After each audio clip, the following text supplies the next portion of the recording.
Ano mo lagayan doon?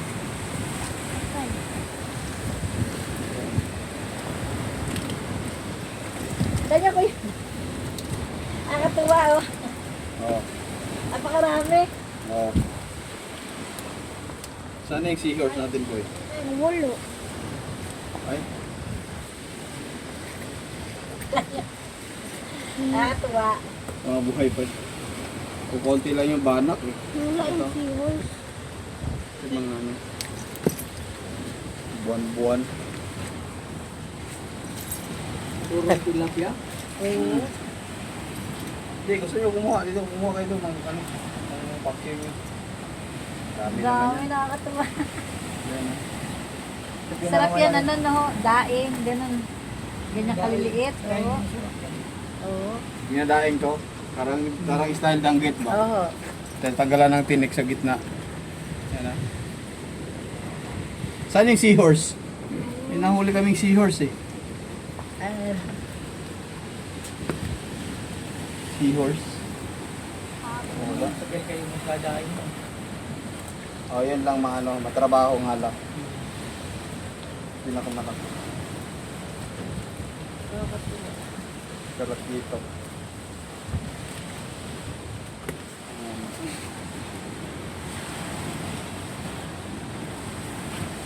Nawala na Kung yung mga seahorse. naliligo dito, kuya, marunong maganyan.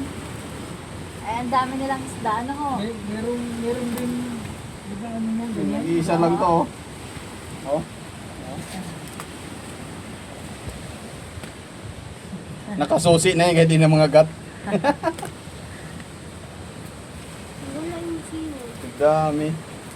Si seahorse nawala. Bakit po, nasa baba pa yung isa. Kuha ka dito muna. Ito masarap to. Yung danggit. Ay, yung ano danggit na ano. Piraso. Nawala yung seahorse. Umalik yata sa dagat. Yours. Pang ano yun eh, pwede pang ano sa bahay. Ang dami. Ang gagamot sa Amerika yan. Oo.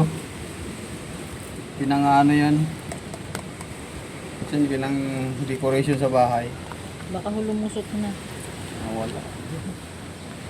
Danggit. Nawala. Meron din nagagamot dyan. At pag may naliligo ko dito, Ito, nag-iisa lang oh. Limasan. yan, nasa baba. Ay, maapakan niyo po ate. Ay, maapakan niyo. Ayun pa rin. Tulog na ako sa dulo. Dami. Sige ako. Dami tilapia Ano na na po agad. kayo? Magkano po ba yelo?